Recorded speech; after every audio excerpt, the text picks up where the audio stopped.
Hello guys, I am Umair Bhaur again with a trigger modification. Basically, this is an improvement in the architecture of the trigger. This is our OEM trigger, except that I have installed a bit softer spring.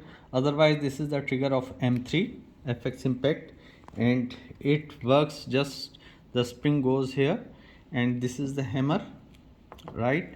And as you would have seen in some of our next videos, that when we push hammer back here, it is locked here, and this sear and this wheel sear is engaged here, and when we and it is locked, and when the trigger is pulled, this drops downwards. Drops downwards. I should remove the spring here to show you. Okay, now it gets engaged here, and this tip of this bar, this is also a sear tip, this is also a wheel sear tip, this is like this. Okay, now what happens when we pull the trigger? When we pull the trigger, this moves like this, and this bar drops down, right? And the hammer moves ahead. Okay, so this is the mechanism through which this OEM trigger works of FX Impact. There is very little difference in that in Impact M3, that they have given this slot, through which we can adjust. We can bring it a bit upwards or downwards or whatever, forward and backward, this trigger blade, and they have given a slight angle to this wheels here. Otherwise, it is approximately same trigger that has been coming from MK1, MK2 and M3, right? Now what is the issue with this trigger? A lot of people feel some issues, that this is not the right match grade trigger. There are two typical issues, that this sear, for a match grade trigger, this sear should not be fixed with this trigger bar. It should have some play and some adjustment, which here is none. This screw is tight and there is no adjustment in this wheel. So what happens? We have just this screw, we have just this adjustment screw. Okay, this is ball detent plunger screw, and this let us know that the a fictitious, you can say, because I call it fictitious second stage, because if we remove this screw, the gun will go off, and one will not understand when the first stage has started. So this screw has just been put here, that where the gun is going to go off shoot, we have to adjust it there, so that when it touches the pin over it, just and when we pull it just bit hard, okay, then the trigger will go off. Okay, so this is the mechanism. This is now the issues with this trigger are that the original trigger, the original spring which comes with this trigger, that is a bit hard, and when we put lights, we want to put make it a match trigger. For when we put, we do many things. We put light spring here. Some people cut a couple of coils from the spring. We polish this here, right? We polish this here, that is engaged here. Okay, all these things are done to improve the sear, to improve the performance of the trigger. But as a matter of fact, if a trigger, there is a architectural issue in the design of the trigger, yes, it can improve, it can break in over the time, it can take thousands of shots, our polishing and things like that can improve a bit, but it cannot become a perfect trigger. The perfect trigger needs to be designed like a perfect trigger. So what I have done, it's a big issue with this original trigger, that when we want to make it light. What happens if you pull it to the point of first stage and then you leave it, it should reset itself. But if you set this trigger to very light, then it doesn't happen. When you pull it, it sticks there with the at the first stage, and it doesn't go back. To in order to make it go back, we have to turn this screw inside a bit, so the trigger spring becomes a bit hard, so then it goes back. But then the trigger behavior is not of that kind which we need in a mesh trigger. So these are some issues which, I mean, some such people, enthusiastic people who are keen or trigger snob, only they can feel. And I mean, a lot of people don't feel any problem with this trigger, since it has been, I mean, being used for a number of years in the Impact. Since the Impact has been designed, the trigger is almost similar with minor improvements after the first generation, and after then it's coming like this. Now let's come but so now this is the my newly designed trigger. Now you see that almost this trigger bar is similar, right? Except there are few design changes. Now in this design, this is not fixed. Here it was this wheel that was fixed with the screw, and it had no independent movement. Now I have put another piece of metal designed for certain angles, and it moves independently. What is here? Here is a pin inside it.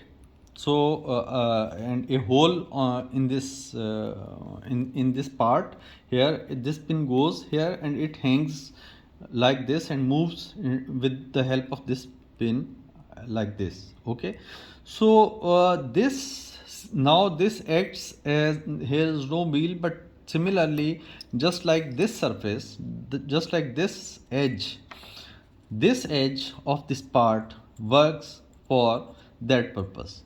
Okay, so what happens now? Now similarly, if I remove the spring, here again it engages here, hammer is here, and now what benefit we have, that independent of with, I mean, if I move this trigger, this remains isolated, its movement remains isolated. Here its movement is not isolated. Whenever I will pull it, it will move. It we can, because it is fixed, just like, I mean, with screw it is tightened, it's just like welded. But here it is independently moving, so it gives us a lot of benefits when it has become independent movement. This is the design, round shape here, and this is the adjuster screw that adjust. I can, I mean, turn it and it will appear here, and it will restrict the movement of this part. Similarly, here are adjuster screws. These are also used to for the adjustment of this sear engagement, right? So now what the benefit I get from this, making this part, this is our first attempt, and after this I will, I mean, further go into improving it. Let's see. Now you can see this is a very extremely soft spring, right?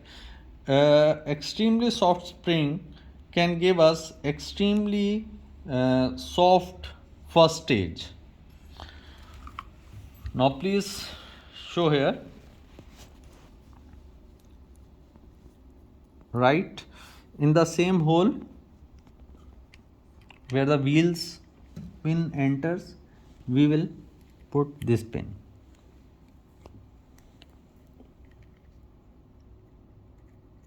It takes a bit of effort in aligning, because now it's completely independent.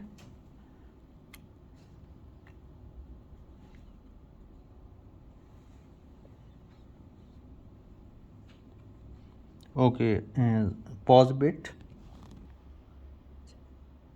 Yes. So now I have installed this pin right in that part, that modified new part. I have inserted this pin and this light spring, and with the adjustments that I have made with this sear adjustments, you can see that now I cock the gun, so it is cocked. So you can just feel that it is just around 2 ounces. When I checked it, it was around 2 ounces this first stage, right? It cleanly goes there and it always comes back, right?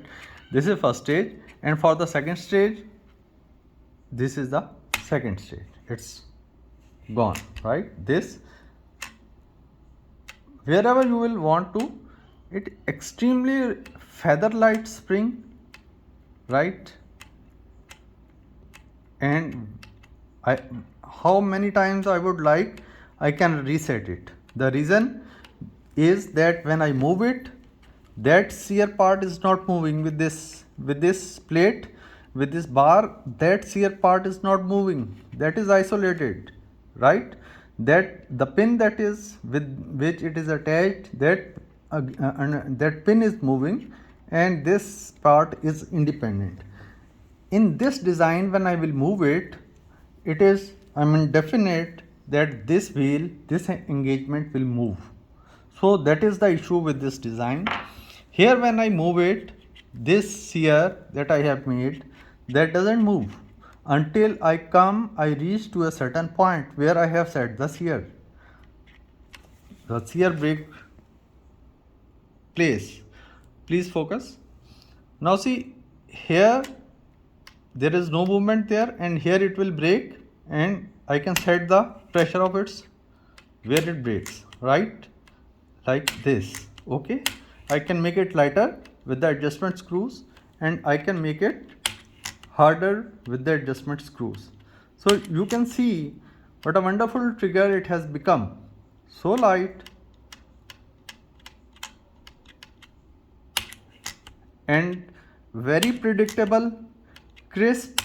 I can make it, a bit mushy if you want, more crisp, hard, light, but the first stage remains isolated with that sear that was in the original setup was wheel, that it was not isolated there. I have made it isolated, so it has become a wonderful trigger, right? Just like, okay. So I have sent this thread, I have put it on Airgun Nation, and now I will also share this video on Airgun Nation. And I have also contacted my friend Frederick, the owner, I think, of FX, and I hope that I wish he and I have requested him to give these modifications to this trigger. It will make a day and night difference, and it is a game, to me it's a game changer. I'm a very trigger snob person, and the trigger that comes with the this impact, it never satisfies me.